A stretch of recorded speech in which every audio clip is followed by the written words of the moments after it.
Assalamualaikum warahmatullahi wabarakatuh. Alhamdulillah rabbil alamin wassalatu wassalamu ala asyrafil anbiya'i wal mursalin sayyidina Muhammad wa ala alihi washabbihi ajma'in. Rabbi shrah li sadri wa yassir li amri wahlul 'uqdatam min lisani yafqahu qawli. Kita sambung balik kitab kita ni. Sabi dan Muhtadin. Bab karangan Syekh Muhammad Arsyad Al-Banjari, bab haid, istihadah dan nifas. Okey, babul haid wa istihadah dan nifas. Ini bab pada menyatakan haid dan istihadah dan nifas. Pasal pada menyatakan haid, bermula arti haid pada lughah. Ini as-sailan. As-sailan artinya mengalir, dan arti haid pada syarak. Damu jabalatin yakhruju min aqsa rahimil mar'ati fi halati sihhati fi awqat makhsusah. Artinya darah yang keluar dari hujung rahim perempuan maka ketika sihat pada waktu-waktu tertentu. Damu habalatin yakhruju min aqsa rahimil mar'ah fi halati sihhati fi awqat makhsusah. Darah mengalir dari hujung rahim perempuan pada ketika sihat pada waktu-waktu tertentu dah. Bukan darah penyakit dah. Tapi darah sihat.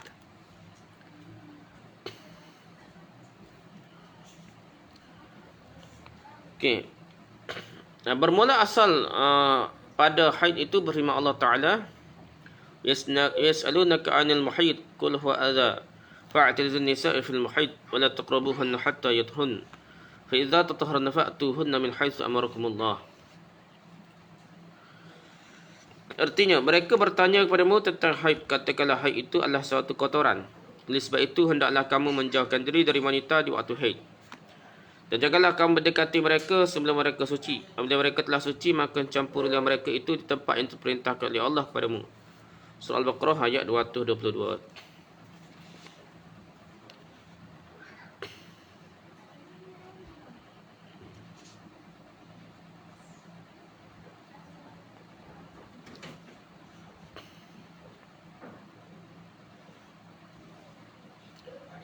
Okey.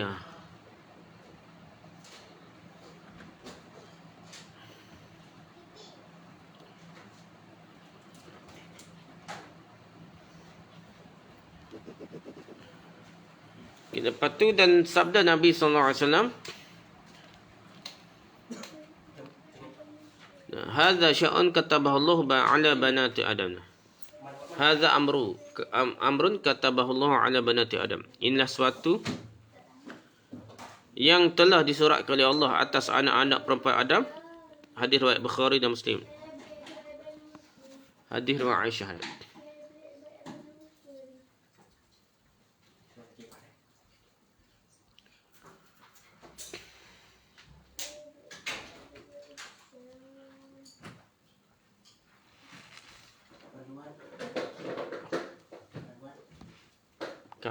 Apa tutup kipas?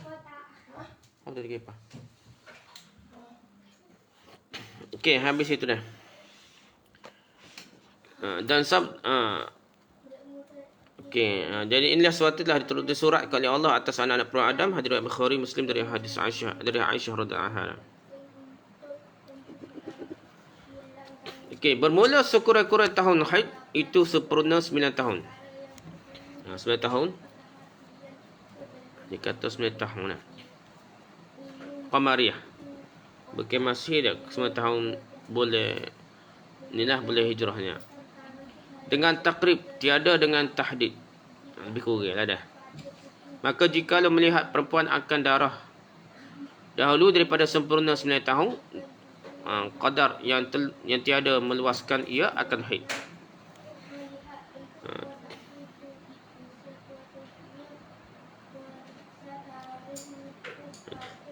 Dan kalau seorang perempuan melihat darah sebelum usia 9 tahun, dan lamanya darah keluar tidak melebihi dari 15 hari dah.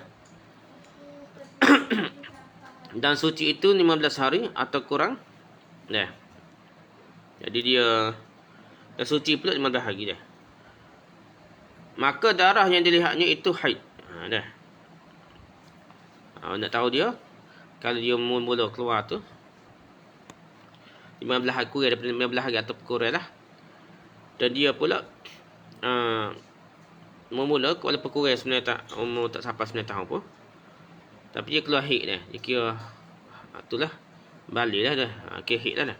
Tapi syarat dia kurang daripada 15 hari lah. 15 hari atau kurang.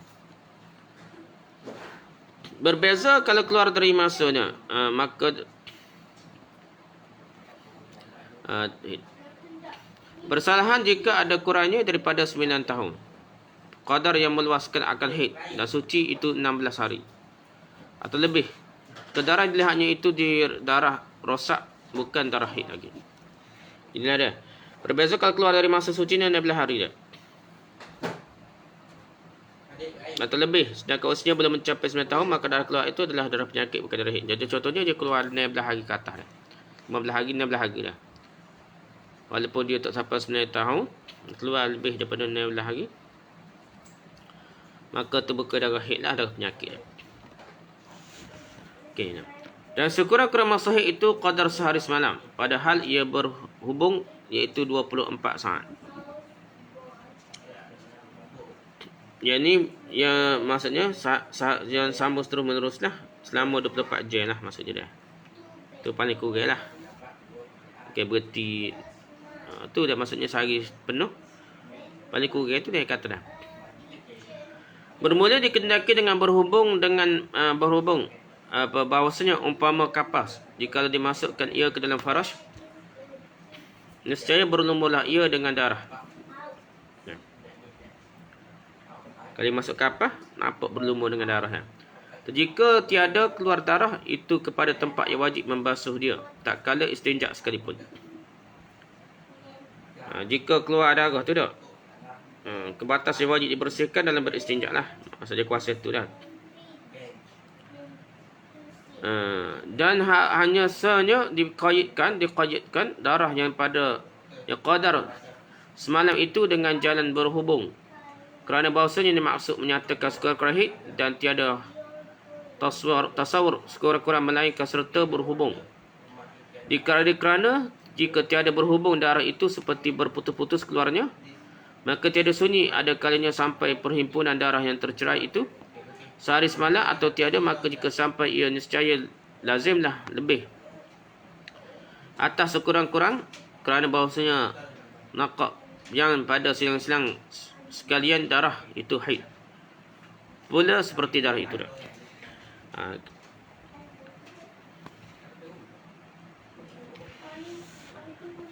Dan dikaitkanlah darah yang sehari semalam dengan bersama terus.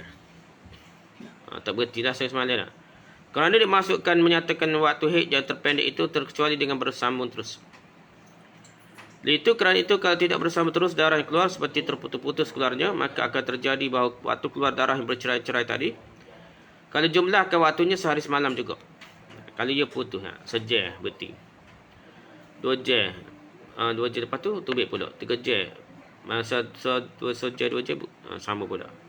Kalau putus-putus gitu pun, kalau kita hitungnya tetap 24 jam dah sehari semalam.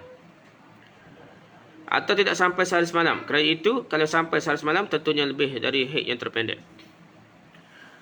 Kerana bahawa naqab berhenti darah yang berselang-seli tadi, termasuk waktu haid juga. Sehari tubik haid. Hari kedua tak tubik. Hari ketiga tubik. Jadi hari kedua tu tetap haid juga ya. Dan jika tidak sampai jumlah waktu darah keluar sehari semalam, maka bukanlah darah haid. Kalau capur-capur sejam tubik, patut tubik sejam. Jadi capur-capur tak sampai 24 jam, tak sampai sehari semalam, bukan darah haid.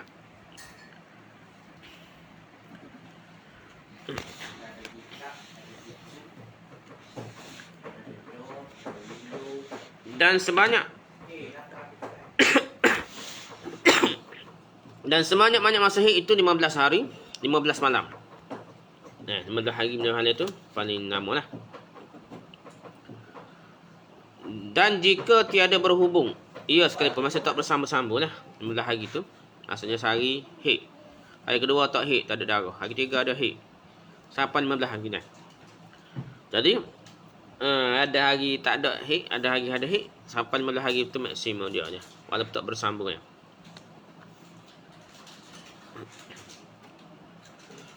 Dan ghalib yang biasanya dah waktu yang normal tu, masa haid itu 6 hari atau 7 hari. Tu golek je. Tu hak biasa. Dan boleh dikira biasa ni, kita boleh buat pakar jugalah. Dan sahabiah memang dia pakar hak ni dulu dah. Dia tak kira 15 hari tu hak pelik lah. Kalau keadaan biasa tidak pelik, kita nak pakar buah ni hari 7 hari ni. Dari segi perubatan pun, biologi ke apa pun memang ni hari 7 hari.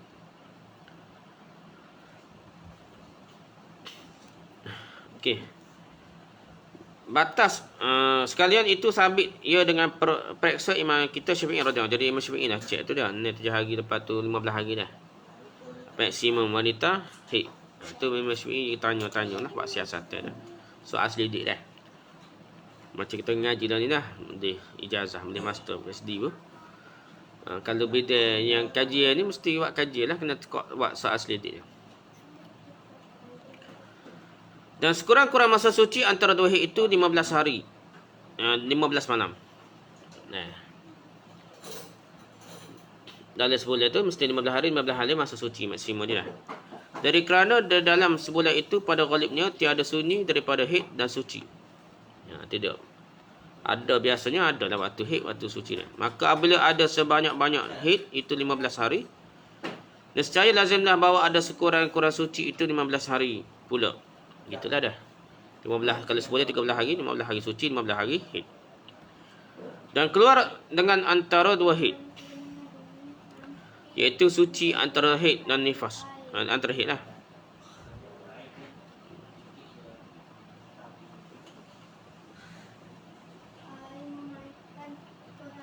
Jadi suci dia tu paling lama 15 hari dah. Paling pendek 15 hari dah. Kalau suci tu, kalau kurang 15 hari tu darah nyakit lah manusia sebelum kau tidak. Dia kena kaedah dia 15 hari. Pasal kaedahnya proses. Paling kurang tu daripada 13 hari tu 15 hari dah paling maksimum. Paling kurang suci ya, paling kurang suci.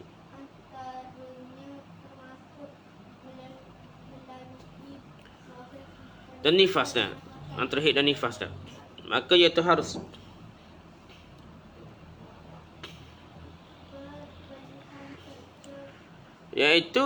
bahawa ada ia kurang daripada 15 hari sama ada ia terdahulu haid daripada nifas atau terkemudian ia daripadanya, maka rupa masalah terdahulu haid daripada nifas bahawa melihat perempuan yang bunting akan darahnya qadar sehari semalam atau lebih, maka beranak ia kemudian daripada putus darahnya saat umpamanya, maka darah yang dilihatnya dahulu daripada beranak itu darah haid. Dan yang keluar kemudian daripada beranak itu darah nifas. Dan masa suci antara keduanya pada misal itu sesaat. Dan rupa masalah kemudian haid daripada nifas seperti bahawa putus darah nifas. Kemudian daripada 60 hari. Kemudian daripada sesaat umpamanya keluar darah qadar sehari semalam atau lebih, maka darah yang keluar itu darah haid. Jua. Dan masa suci antara keduanya pada misal itu sesaat. Ginilah cerita yang suci antara suci dah. Walaupun saya cetak dia nak. Suci yang antara suci dengan suci itu ialah 15 hari maksimum dia dah. Paling kurang dah. Suci dengan haid dah. Bukan dengan nifas. Tapi kalau kurang daripada 15 hari, baik haid lebih dahulu dan nifas lebih dahulu dari haid. Gitulah. Kalau kurang tu dia kena cek. Kalau nifas ke, gitulah. Bentuk haid lebih dahulu dari nifas seperti perempuan yang hamil melihat sejam sudah putus darahnya. Maka darah yang terlihatnya dahulu dari melahirkan adalah darah nifas. Sebelum beranak tu darah nifas dah. Biasanya nifas ni lepas beranak ni. Dan masa suci antara haid dan nifas adalah 1 jam.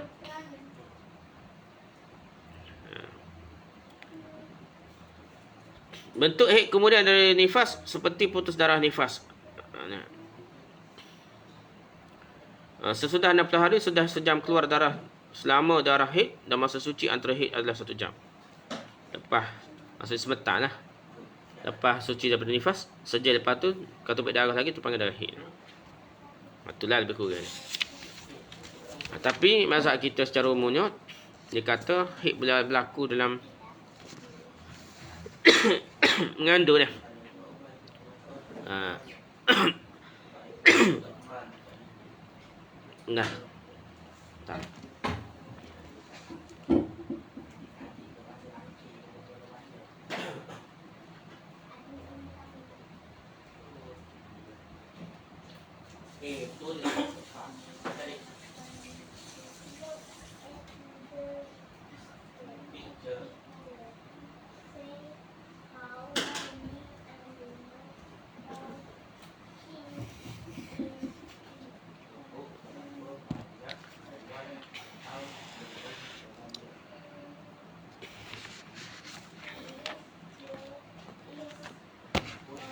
Adapun jika putus darah nifas dalam 60 hari, kemudian maka keluar darah qadar sehari semalam. Nah, atau lebih daripada sempurna 60 hari. Darah yang keluar itu darah nifas jua, bukan darah haid lagi, melainkan jika keluar ia kemudian daripada 15 hari, maka itulah darah haid. Itu darah haid. Nah, kalau lepas 60 hari, akhirnya. Kalau darah nifas berhenti keluar sesudah 60 hari, kemudian keluar lagi darah selama sehari semalam atau lebih sebelum genap 60 hari, maka darah yang keluar itu adalah darah nifas lagi lah selagi tak cukup 60 hari dah. Bukan darah haid, terkecuali jika keluar sudah 15 hari. Nah, maka terhitung darah haid lagi. Terhitung darah haid lah. Ya kira contohnya, dia berhenti 14 hari, 13 hari dah. Dah 14 hari lah. Lepas tu lepas 15 hari tu baru 55 hari dah, tak apa ni pun. Lebih 15 hari barulah dikira darah haid dah lepas 15 hari. Kalau kurang daripada 15 hari, dari selagi dalam 60 hari tu dia anggap darah nifas lagi, bukan darah haid dah. Apa pun hukumnya sama, tak ada semuanya belakang dah. Tak kisahlah darah haid ke nifas dah. Ini masalah darah istihadah, masalah dah. Dan tiada hingga bagi sebanyak-banyak suci. Tak ada batas lah masa suci yang terpanjang. Kerana terkadang tiada haid perempuan dalam seumur hidupnya. Ada juga orang tak ada haid dah seumur hidupnya. Hanya sekali jua. Ada sekali tu, setengah tu sekali je. Sekali seumur hidup. Dan ada juga tiada haid sama sekali dah. Dalam seumur hidupnya tak ada haid sekali abu dah. Namun kebiasaan ghalibnya masa suci, iaitu yang tinggal daripada sebulan. Dah. Tinggal daripada sebulan, kemudian daripada ghalib haid. Biasanya suci ni ialah sisa dari sebulan sudah masa haid kebiasaannya. Dalam uraian terdahulu terangkan bahawasanya ghalib haid biasanya haid itu 6 hari atau 7 hari je. Maka yang ghalib yang biasanya berarti masa sucinya itu 4 likur atau 3 likur. Dah. Inilah jika 4 likur ni 24 hari dia kata dah. Ataupun 23 hari. Jika bulan itu genap 30 hari. Jika benar genap tu 23 atau 24 lah. 23 suci atau 24 kali 23 hari suci atau 24 hari suci dah. Itu maksudnya.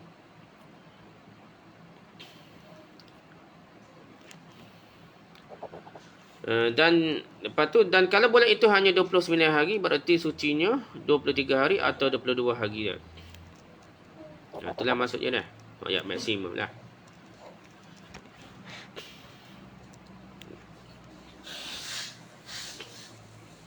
Dan kalau seorang perempuan sudah menjadi kebiasaannya bahawa masa haidnya kurang dari masa yang terpendek,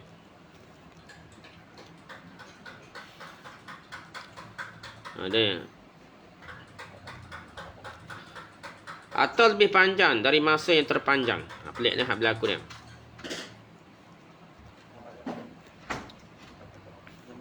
Seperti yang disebutkan di atas, ini tidak menyalahi ia akan perkataan imam lah. Perkataan Imam Syafi'i, penelitian Imam Syafi'i dan para ulama. Dan dianggap darah yang keluar tadi adalah darah penyakit kerana menyalahi dari hasil penyertian hasil ijtihad. Jadi dipanggil darah rosak lah dah. Darah rosak atau darah penyakit.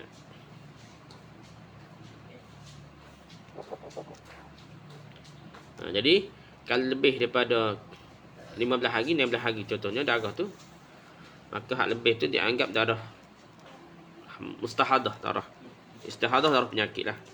Okey, darah haid lagi dah. Bermula haram sebab haid dan nifas. Nah, sekali diharamkan bagi orang junub. Seperti apa dah? Seperti solat, tawaf, sujud tilawah, sujud syukur, khutbah Jumaat, menyentuh Quran, menyentuh mushaf Quran dan berhenti dalam masjid dan membaca ayat Quran dan dengan kosak Quran lah. Baca Quran itu dengan kosak baca Quran. Kalau kosak zikir, niat zikir, tak apalah, tak haram. Dan haram pula lebih daripada yang tersebut itu 5 perkara. Lebih daripada hak kita bincang biasa tu, ada 5 perkara lagi diharamkan oleh wanita haid. Yang pertama tu, melintasi lalu dalam masjid. Jika takut, ia akan takut darahnya akan terjatuh ke lantai, demi melihara kesucian masjid daripada najis. Dah. Itu pertama dah.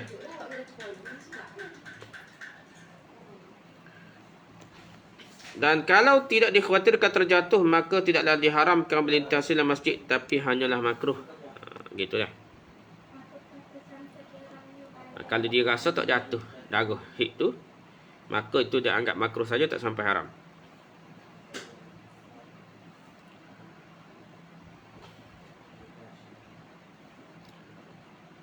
Okey.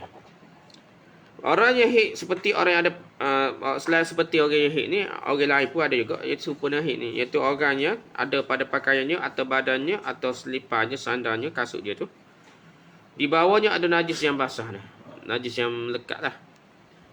Lalu dalam masjid, dia pun lalu dalam masjid, maka haram lah bagi dia melalu dalam masjid dia. Tapi kalau tidak ditakutnya darahnya jatuh ataupun najis jatuh, tidaklah haram dan tidak pula makruh. Gitulah dia. Kalau dia bawa najis, tak takut jatuh, tak haram lah. Tapi makruh juga dah. Inilah perbezaan orang yang junub dengan perempuan yang haid ni. Inilah. Haid ni tak bawa, tak jadi, orang junub ni tak jadi berhenti atau boleh lah. Lalu tu tak apa dah. Sekadar lalu sebentar. Ada beza sikit dengan orang haid. Tapi orang haid ni, dia masalah dia darah. Dia boleh menajiskan masjid tu lebih besar lah, masih lebih bahaya. Okay, yang kedua.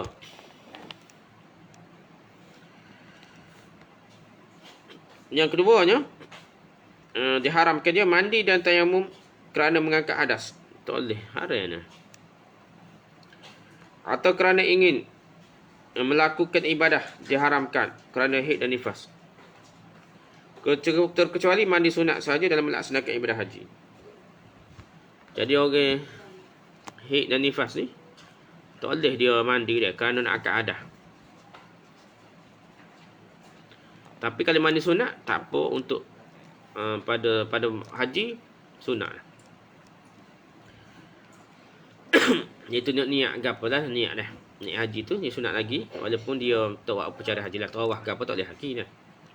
Tapi dalam dia boleh dah mandi nak niat dah.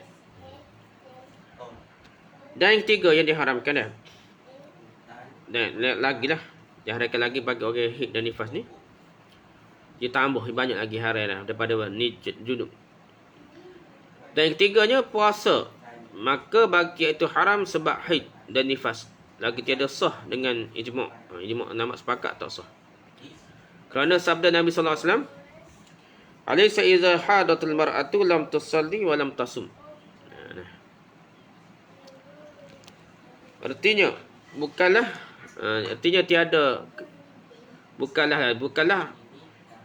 apabila perempuan haid tidak boleh solat dan tidak boleh berpuasa dah.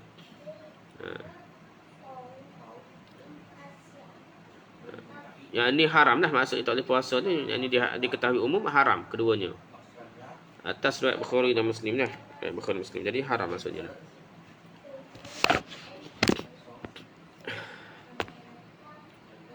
Tetapi wajib dia qada lah puasa. Namun solat tidak wajib qada ni. Puasa tu wajib qada. Tapi semaya tak wajib qada ni. Kerana hadis riwayat Muslim lah. Ada riwayat Muslim daripada Aisyah radhiyallahu anha katanya, "Kunna nu'maru biqada'is shawmi wa la nu'maru biqada'is shalah." Adalah kami disuruhkan dengan mengqada' puasa. Allah Nabi suruh kami pada puasa lah, dan tiada disuruhkan dengan mengqada' sembahyang. Okey. Dan lagi kerana bahawasanya sembahyang adalah sembahyang itu banyak sehingga sulit masyaqqah nak qada dia. Bersalahan dengan puasa tu tidak banyak lah. Tidak banyak. Gitulah kita bincang bab qada sembahyang ni tak. Kalau sehari, 2 hari, 3 hari tu seminggu boleh dah. Tapi kalau sampai bulan tahun nak kati semaya tu, sebenarnya mustahil dia, mustahil. Mustahil. Kalau orang semaya semua main sunat tu pun letih ni. Ni orang baru nak start semaya, baru nak isah, nak main dia 5 lalu, mustahil dia dah. Dia umur zaman muda tak puasa, tak semaya 10 tahun dah. Tiba-tiba nak semaya 10 tahun. Mustahil, tak logik dah. Jadi kita kena ambil kira sulit tu kan. Jadi dia kata apa, semaya pun tak pada qada kerana sulit. Kalau seminggu ni berapa kali dia semaya, ni bahaya boleh setahun tak. Jadi kalau qada semaya ni sakit pun kita bincang ni atas jabirah. Orang sakit ni balut patah tulik accident ke apa, balut tu tak ada ambil semaya. Pakai 3 bulan sapu atas jabirah semaya. Semaya sakit, tiba-tiba nak suruh qada berlaku semaya. Berat.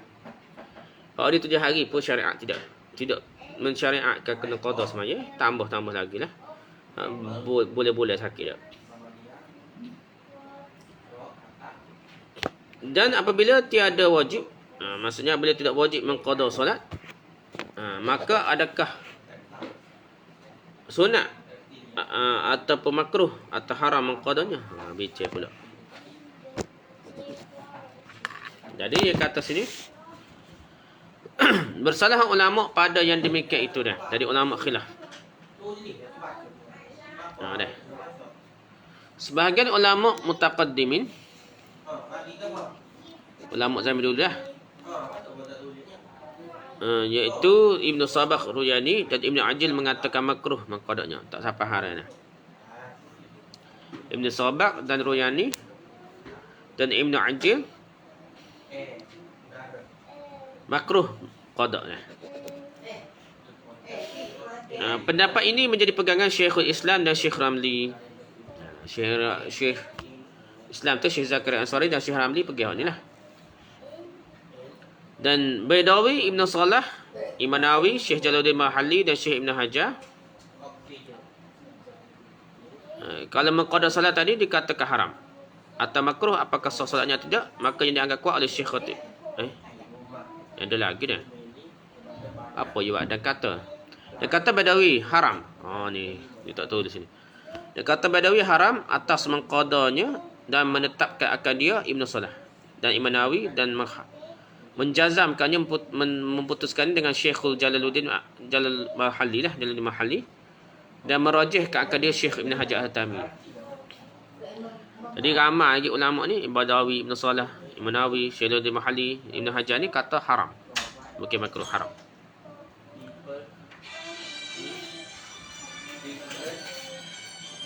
Okey, maka apakah kalau mengqada solat tadi dikatakan haram atau makruh, apakah sah solatnya tidak? Bincang pula dah. Kalau kata haram, kata makruh, adakah sah pula semaya dia dah? Maka yang dianggap kuat oleh Syekh Khatib Syarbini dalam kitabnya bernama Mughni, dan dalam Tuhfah, Syekh Ibn Hajar lah, dalam kitabnya Tuhfah,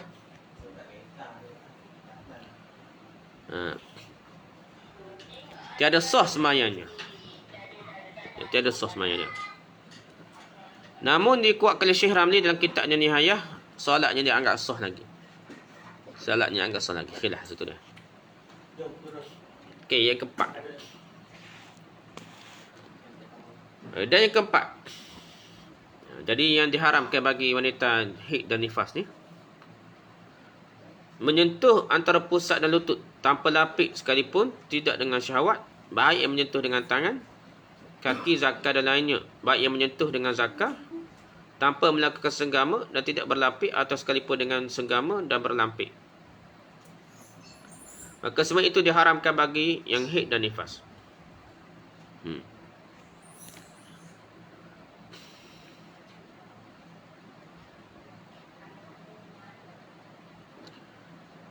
Menyentuh dengan zakar dengan tiada wati'i, dengan tiada setubuh dah, serta tiada berlapik atau dengan wati'i, dan jika dengan berlapik sekalipun, maka sekalipun yang itu haram bagi haid nifas. Jadi semua orang haid nifas ni tak boleh lah bersetubuh ataupun menghampiri kawasan-kawasan itu antara pusat dan lutut dia, tak boleh. Mengikut mazhab kita lah. Mazhab lain itu ada bicara lagi, dia kata setubuh saja tak boleh dah. Setubuh ni ijma' lah, sepakat. Cuma bersenang-senang dia kata dah. Mazhab kita ni antara pusat dan lutut ni tak boleh. Kata setengah ulama, tiada haram menyentuh antara pusat lutut selain daripada senggama dah. Ramai juga ni. Setengah ulama kata ni. Wati'i yang tak boleh. Selain daripada dan ia kata bersenggama dengan perempuan yang haid sedangkan darah haidnya masih keluar termasuk dosanya besar. Dosanya sangat besar. Jika ia tahulah, kalau ia tahu tentang haramnya dan dengan sengaja, dan kalau menghalalkannya setelah ia tahu hukumnya haram, maka jadilah ia kafir. Kalau dia sengaja, dosalah dengan ikhtiarnya. Tapi kalau dia menghalalkan, kata tak apa setubuh masa haid ni, maka dia boleh jadi tahap kafir dah. Bukan main-main, boleh jadi tahap kafir.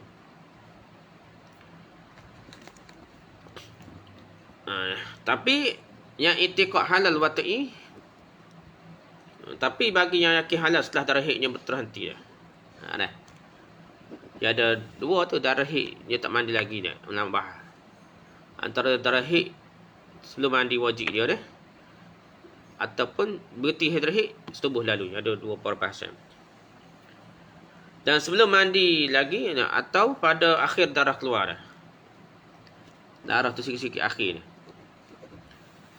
Dan daifnya, darah tu nampak kurai lah, seperti kurai warna keruh dah, kurai keruh. Seperti daifnya ada itu kuning ke ataupun keruh dah, maka tiadalah kafir dengan yang seperti yang tersebut dalam Anwar. Dan kitab Anwar ni dia kata tidaklah sampai tahap kafir lagi, orang kata tak apa setubuh dengan masa kuning tu dah. Dan kitab lain-lainnya, bahawa masalah ini para ulama masih berbeza pendapat lah. Jadi ulama masih khilaf dalam bab ini. Tapi kalau dia betul-betul darah haid, sepakat ijma' lah, kata kafir lah. Orang yang tolak, kata halal lah setubuh masa darah haid. Yang kelima, haram juga gapo haid dan nifas ni ditolak oleh suaminya dia. Jadi suaminya haram mentolak isterinya pada waktu haid dengan syarat yang akan terangkan pada tempatnya. Akan cerita lepas ni lah.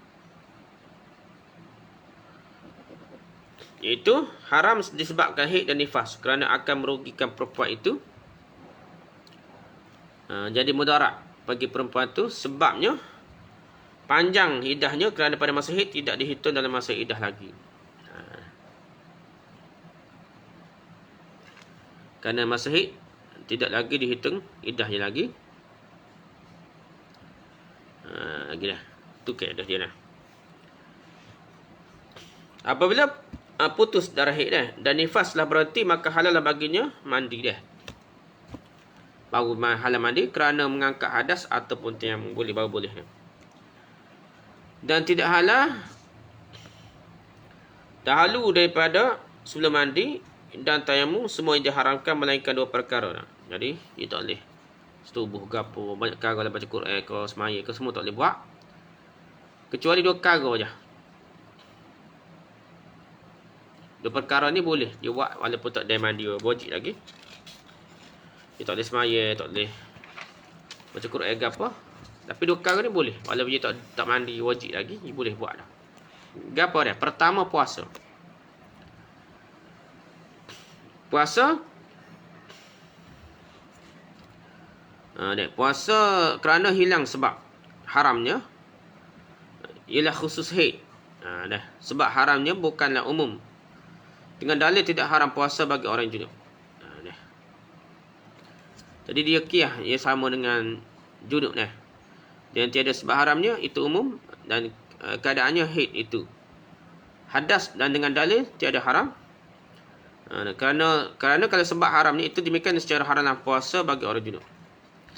Jadi dalil jelasnya sebenarnya pasal orang junub. Orang junub ni memanglah ada hadis. Nabi ayat boleh.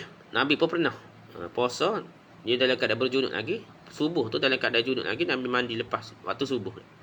Masuk subuh dah mandi junub baru pergi sembahyang subuh. Jadi masih puasa Nabi. Jadi haid pun begitulah. Ia kiyah dengan sama dengan junub. Dia itu tidak ada kaitan dah. Dia boleh puasa lagi dalam keadaan haid, tapi dia tahu dah dia suci dari haid, cuma dia tak ada mandi lagi dia subuh. Maka dia mandi lepas subuh pun tetap sah puasa di hari itu dah. Yang kedua, pertama tu dah. Yang kedua, iddah. Iddah talak. Yang keduanya, talak kerana hilang ilah haramnya, itu melanjutkan iddah. Iddah kerana talak kerana hilang. Iddah talak kerana hilang sebab haram yang menyebabkan iddahnya panjang. Sedang yang lain dari puasa dan talak tetap diharamkan melainkan sudah mandi dan bertayamum. Jadi iddah ni tetap berlaku lah. Iddah yang panjang sedang mana pun tak jadi haram iddah je nah. Yang haramnya talak nah. Jadi semua yang lain terharam lah kecuali dia mandi dan tayamum nah.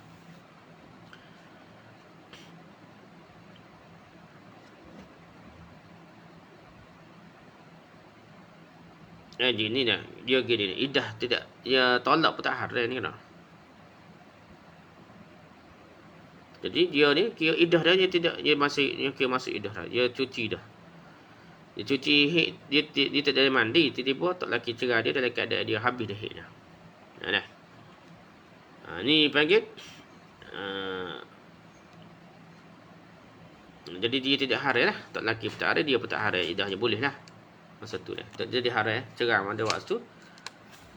Dia tak ada mandi lagi tapi habis dah haid dia dah. Tak ada mandi lagi, habis haid dia dah. Maka itu dia kira tidak haram dah cerah dah. Dia kira masih suci dah tu. Kira masih suci tapi tak ada mandi wajib. Setakat itu saja perbincangan kita. Wallahu a'lam. Subhanakallahumma wa bihamdika, subhanakallahumma wa bihamdika, asyhadu an la ilaha illa anta, astaghfiruka wa atubu ilaik. Assalamualaikum warahmatullahi wabarakatuh.